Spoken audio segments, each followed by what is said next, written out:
Elizabeth, Queen of the Seas, by Lynn Cox, illustrated by Brian Floca.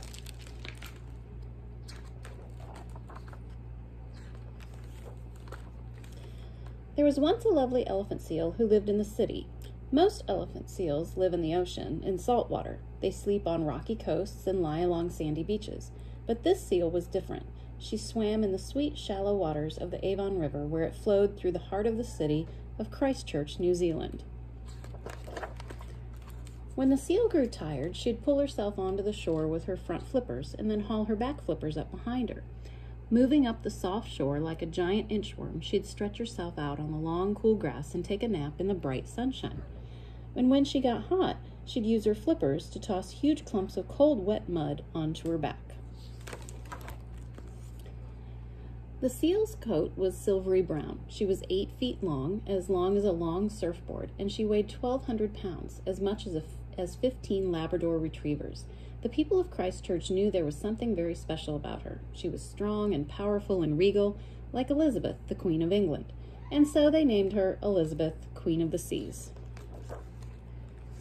There was one small boy named Michael who looked for the elephant seal every day on his way to school and again on his way home. Even on weekends, he walked beside the slow, swaying waters, hoping to spot Elizabeth's head bobbing above the current or see her body resting on the riverbank. Sorry, the cat's in the way again. Though Michael knew never to get too close to her. After all, she was a wild animal, and he liked to call out her name. Elizabeth, hello, Elizabeth, Queen of the Seas, are you there? Okay, she's very helpful, isn't she? Oh, can we not walk in front of the camera? And if Elizabeth was near, she'd turn and look at Michael with her dark brown eyes, snort once to clear the water from her nostrils, and once again as if to say hello. Early one morning, when the grass was still wet, Elizabeth hauled herself up to the top of the riverbank, and she stretched out across the 2-lane road. Maybe she liked the feel of the firmness under her belly, or maybe it was the sunshine fanning out across her back. But whatever it was, she decided to stay. Okay. Suddenly, there was a screeching of brakes. Elizabeth moved forward as quickly as a 1,200-pound animal with flippers for legs can. Bang! A car hit the rock and dented its fender. Elizabeth threw herself across the road. Another screech. A second car just missed running over her back flippers.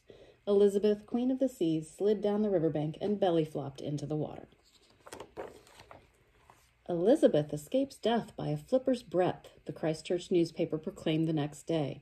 All over town, people were talking. Some were afraid Elizabeth would climb into the road again and be hit by a car. Others worried that she'd cause a terrible accident when cars swerved to avoid her.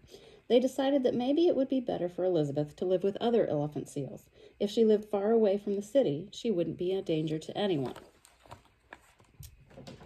So one day, a group of volunteers in a small motorboat waited until Elizabeth was in the river, then approached her, slowly, and gently looped a rope around her large body.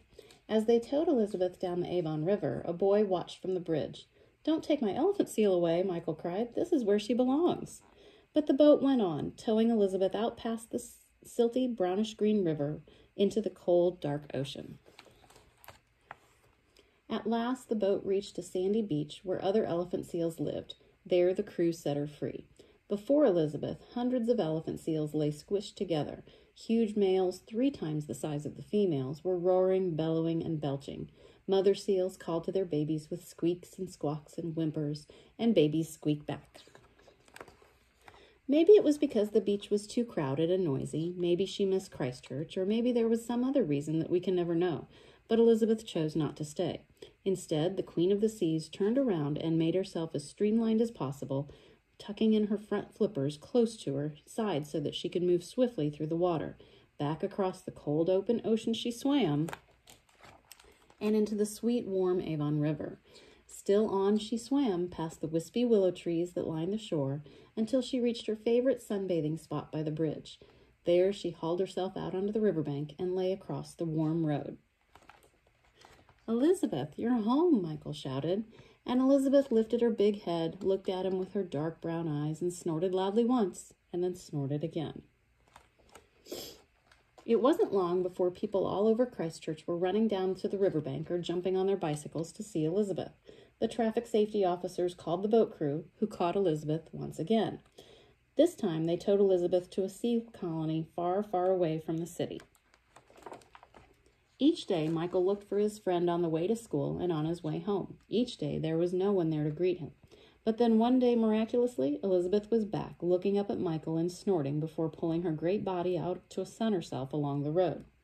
When Elizabeth was taken away the next time, people thought they would never see her again. The boat towed Elizabeth hundreds of miles from Christchurch before letting her go.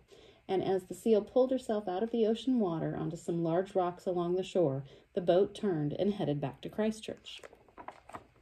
A month passed. Michael and his friends rode their bikes and swam in the river.